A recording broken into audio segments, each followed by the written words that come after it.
বিসমিল্লাহির রহমানির রহিম। আসসালামু আলাইকুম প্রিয় শিক্ষার্থী বন্ধুরা, আশা করছি পরম করুণাময় আল্লাহ তাআলার রহমতে তোমরা যে যেখানে আছো ভালো আছো। আজ আমাদের অনলাইন ক্লাস কার্যক্রমের অংশ হিসেবে আমি নবম শ্রেণীর পদার্থবিজ্ঞান এর পঞ্চম অধ্যায়ের পরবর্তী ক্লাস নিয়ে আলোচনা করছি। পূর্ববর্তী ক্লাসে আমি P=H ρg এই সূত্র নিয়ে আলোচনা করেছিলাম। এই সূত্রের আলোকে শিক্ষার্থী বন্ধুরা তোমরা দেখতে পাচ্ছ এখানে একটি অঙ্ক আছে। কেরোসিনের ঘনত্ব 800 কেজি পার মিটার কিউব, পানির ঘনত্ব 1000 কেজি পার মিটার কিউব, পারদের ঘনত্ব 13,600 কেজি পার মিটার কিউব। এই তিনটি তরলের জন্য 50 সেন্টিমিটার নিচে চাপ নির্ণয় করতে হবে। আমরা এই অঙ্কগুলো বোর্ড শেয়ারের মাধ্যমে তোমাদেরকে দেখাই দিচ্ছি। আশা করছি তোমরা এগুলো অতি সহজে করতে পারবা।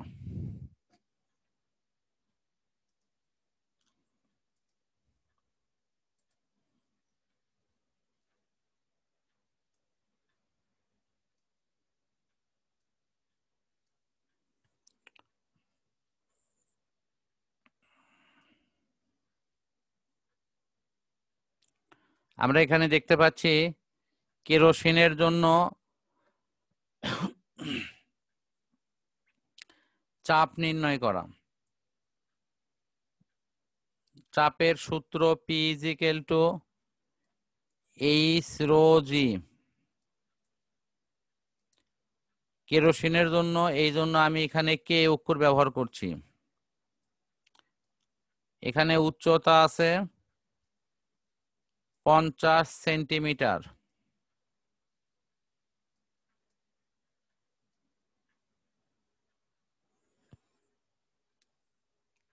এরপর এই সেন্টিমিটারকে মিটার করতে হবে, তাহলে 100 দিয়ে আমাদের ভাগ করতে হবে। ভাগ করলে মিটার হবে হলো 0.5 মিটার। শিক্ষার্থী বন্ধুরা তোমরা দেখতে পাচ্ছ কেরোসিনের ঘনত্ব দেওয়া আছে 800। ঘনত্ব ρ=800 KG per metre cube.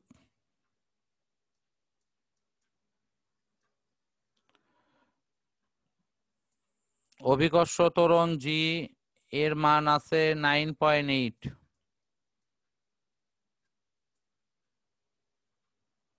Metre per second square. আমরা মানগুলো এখানে বসায় দেই।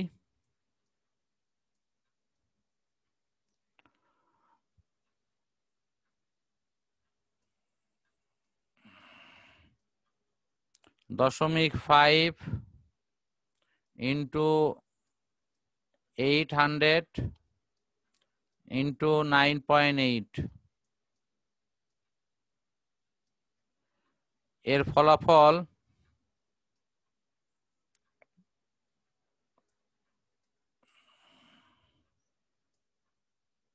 3920 নিউটন পার মিটার স্কয়ার।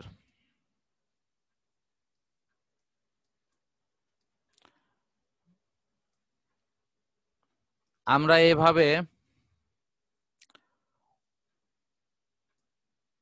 অন্য দুইটি তরলের, যেমন পানির ক্ষেত্রে Pw=H ρg এই সমীকরণ বসায়ে এখানে রোর মান হবে হলো 1000, যেটা মূল অঙ্কে দেওয়াই আছে, কেজি পার মিটার কিউব।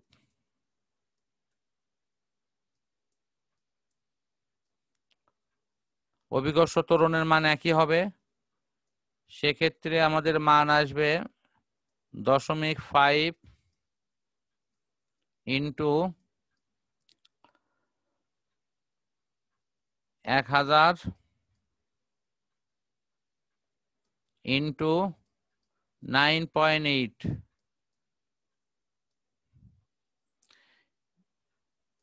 ঠিক অনুরূপভাবে আমরা পারদের ক্ষেত্রেও চাপের মান বের করতে পারি।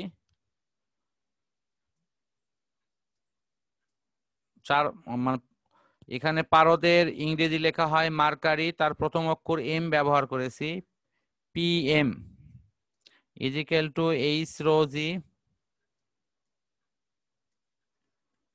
এখানে আমরা পারদের ঘনত্ব রো ইজিক্যাল টু 13,600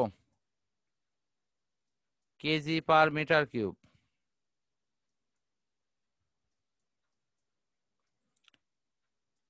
আমরা যদি এই মানটা বসায় দেই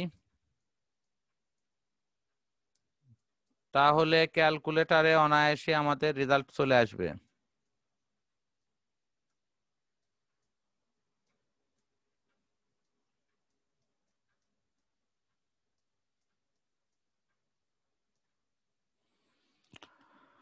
আশা করছি শিক্ষার্থী বন্ধুরা তোমরা এভাবে অঙ্কগুলো ক্যালকুলেটরের সাহায্যে করে ফেলবে। আমরা পরবর্তী পড়া নিয়ে আলোচনা করছি।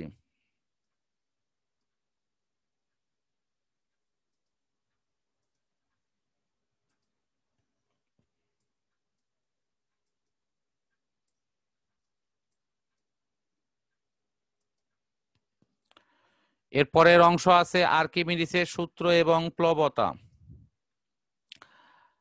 কোন বস্তুকে আংশিক বা সম্পূর্ণরূপে তরল বা গ্যাসীয় পদার্থে নিমজ্জিত করলে সেই বস্তুটি কিছু ওজন হারায় বলে মনে হয়।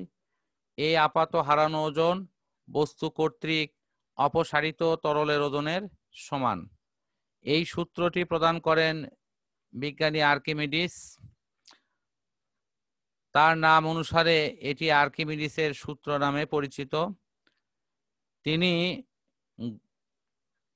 তখনকার সময়ে গ্রিসের রাজার সোনার মুকুটের বিশুদ্ধতা নির্ণয় করতে গিয়ে এই সূত্রটি আবিষ্কার করেন। আমরা এরপরে দেখব প্লবতা কাকে বলে।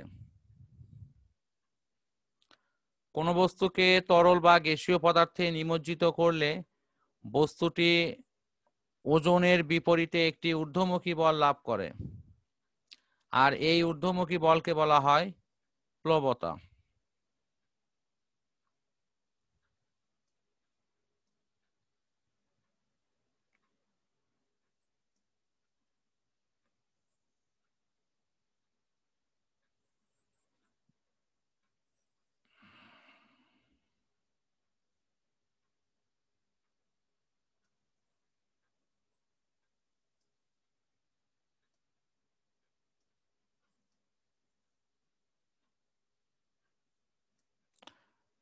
আমরা প্লবতার ক্ষেত্রে যদি অঙ্ক পরীক্ষায় আসে আমরা একটি সমীকরণ ব্যবহার করে অতি সহজে এর অঙ্ক করতে পারবো। আমি সমীকরণটি বোর্ড শেয়ারের মধ্য দিয়ে দেখাই দিচ্ছি।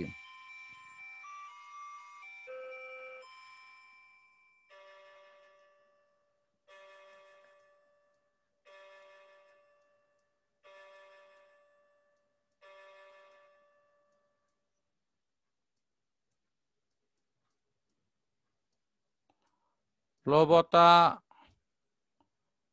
ইজিক্যাল টু ভি রো জি, যেখানে ভি হলো আয়তন, রো হলো ঘনত্ব, আর জি হলো অভিকর্ষ ত্বরণ।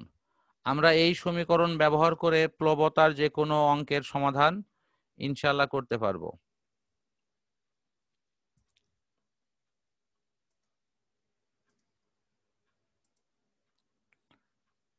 এরপরের আলোচনার বিষয়বস্তু আসছে ভেসে থাকা অথবা ডুবে যাওয়া। অর্থাৎ কোনো বস্তুকে যদি আমরা তরল বা গ্যাসীয় পদার্থে নিমজ্জিত করি তাহলে ওই বস্তুটি ভেসে থাকবে না ডুবে যাবে, এই বিষয়টি আমরা এখন আলোচনা করছি। আমরা যদি পূর্বের ছবিটার দিকে একটু খেয়াল করি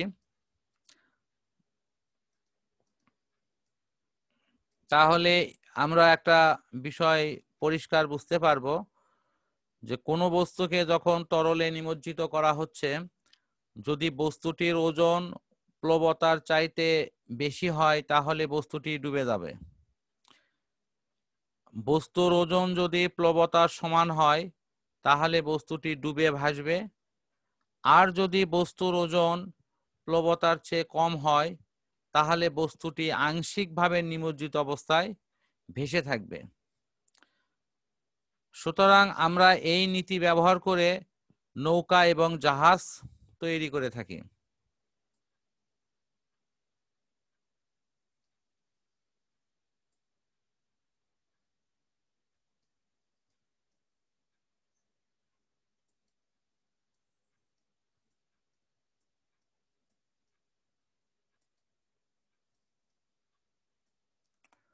আমরা এরপর আলোচনা করব বাংলাদেশে নৌ দুর্ঘটনার মূল কারণগুলো কি কি।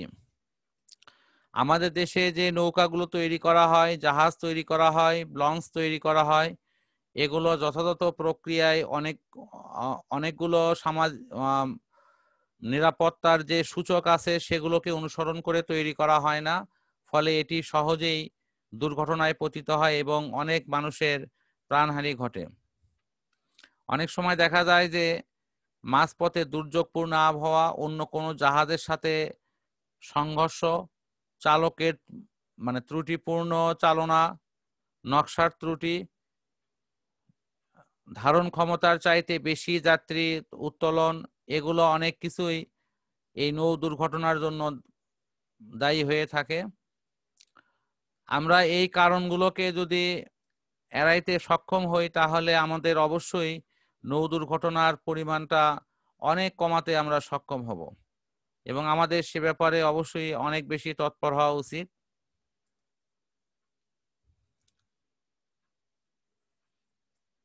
এরপরের আলোচনায় আসবে প্যাসকেলের সূত্র।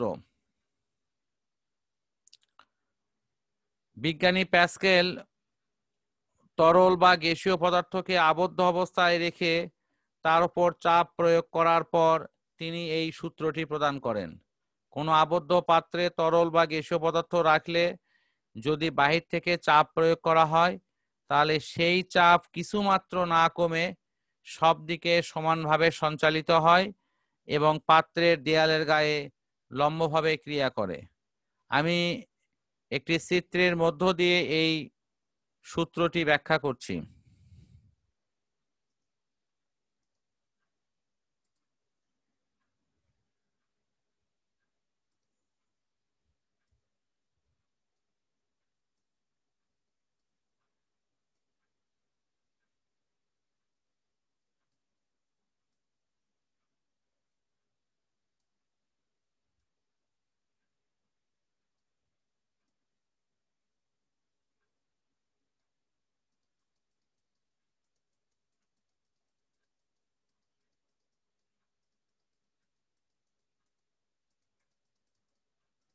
শিক্ষার্থী বন্ধুরা, আমরা এরকম একটি গোলতলি ফ্লাক্সের ওপর চিত্রে প্রদর্শিত উপায়ে চাপ প্রয়োগ করা হলে এই চাপ একদম সেন্টার পজিশনে চলে আসবে।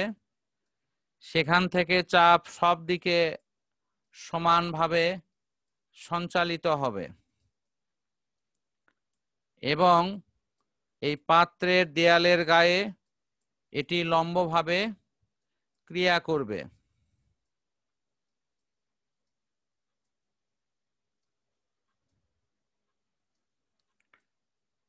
প্যাসকেলের সূত্র প্রয়োগের ক্ষেত্রে আমাদের কিছু ক্রাইটেরিয়া অনুসরণ করতে হয়।